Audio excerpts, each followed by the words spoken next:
Assalamualaikum warahmatullahi taala wabarakatuh. Pada tahun 2015, Gallup pernah melakukan survei di Arab Saudi. Hasilnya adalah bahwa dalam setiap tahunnya ada pertambahan 5% dari penduduk Saudi yang menyatakan bahwa mereka lebih memilih untuk menjadi ateis. Ini sangat menarik.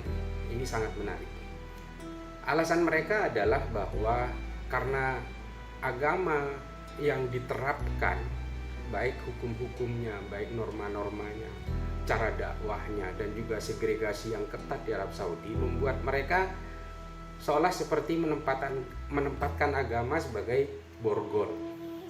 Ini sangat menarik. Lalu kemudian ada beberapa hari yang lalu saya juga menulis tentang Haris Sultan yang kemudian lebih memilih menjadi ateis di Australia. Dia berpindah kewarganegaraan dari Pakistan karena hidupnya selalu terancam gitu. Dia juga menyatakan bahwa sejak kecil dia hanya menerima agama, dakwah agama itu sebagai muntahan caci maki, baik kepada agama lain atau kepada siapapun yang dibencinya.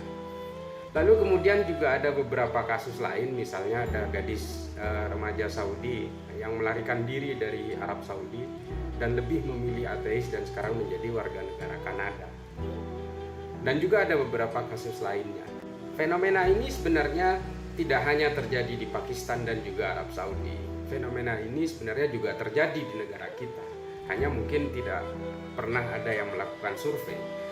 Tapi pada prinsipnya begini, saya sering mendapatkan pengaduan dari kecemasan beberapa orang tua yang menyatakan bahwa anaknya lebih memilih ateis atau setidaknya tidak percaya terhadap agama-agama. Ini banyak sekali.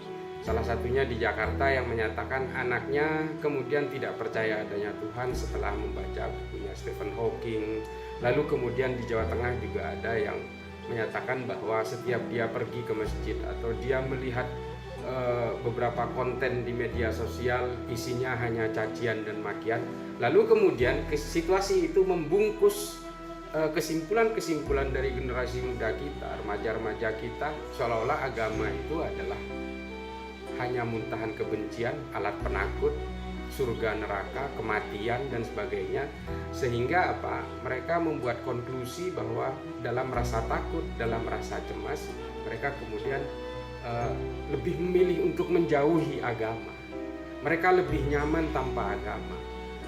Dan adanya Tuhan dengan tidak adanya Tuhan menurut mereka itu terasa sama saja.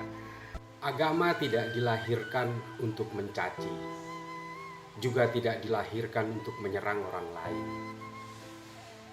Seringkali Allah mengawal para nabi dalam koridor kesantunan dan kesejukan. Kita juga banyak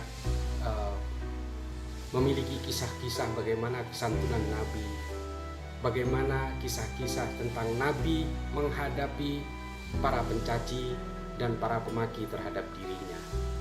Konsep-konsep ketuhanan adalah kebutuhan dari setiap manusia. Manusia butuh adanya Tuhan. Sehingga yang harus disampaikan kepada umat adalah bahwa Tuhan adalah kebutuhan. Bukan berarti Tuhan yang membutuhkan manusia. Oleh karena itu, konsep-konsep dakwah kita dalam agama-agama sudah seharusnya diperkenalkan dengan cara yang sangat manusiawi. Bukan dengan memaki. Bukan dengan kemudian menunjukkan arogansi kita karena kita sudah merasa menemukan konsep ketuhanan. Karena kita sudah merasa memeluk agama-agama. Inilah kemudian yang membuat bahwa agama-agama ini kemudian membesar, agama apapun, karena dihantarkan dengan konsep-konsep yang sangat manusiawi. Jika agama-agama ini disampaikan dengan cara perang, dengan cara yang zalim, dengan cara memaki, lalu dengan cara membinasakan orang lain, mungkin tidak akan ada agama-agama sampai saat ini. Jika agama hanya selalu disampaikan tentang kematian, maka umat tidak akan pernah belajar tentang kehidupan. Jika agama hanya disampaikan tentang ketakutan-ketakutan, maka umat tidak akan pernah belajar untuk mengenali hakikat keberanian.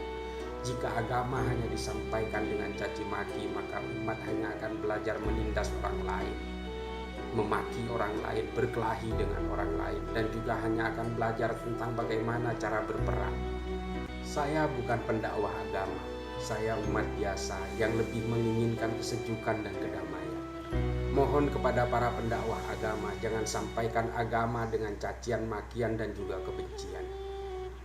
Karena pintu-pintu kegaiban, pintu-pintu akhirat hanya Allah yang memegang kunci-kuncinya. Jangan ajari kami memaki, jangan ajari kami untuk mencaci orang lain. Karena dengan beragama, seharusnya kita lebih damai, sejuk, dan santun. Assalamualaikum warahmatullahi ta'ala wabarakatuh.